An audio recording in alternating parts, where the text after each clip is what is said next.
আজকে রান্না করব সয়াবিন আলু কষা। কড়া গরম হয়ে আছে, তেল দিয়ে দেবো। রাখা আলুটা লাল করে ভেজে নেব। সয়াবিনটা ভালো করে ধুয়ে নিয়ে ম্যারিনেট করে নেব।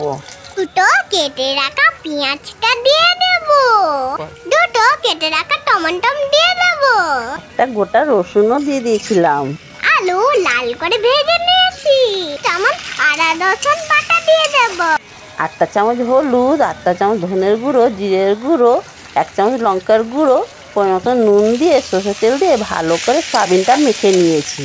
মেখে নেওয়ার পর আলুর মধ্যে দিয়ে ভালো করে কষে নেব।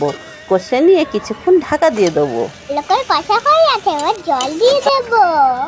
সয়াবিন আমার খেতে খুব ভালো লাগে, তাই জন্যে তো রান্না করেছি তোমার জন্যে, তুমি খেতে ভালোবাসো বলে। বাবা হ্যাঁ হ্যাঁ, রান্না হয়ে আছে।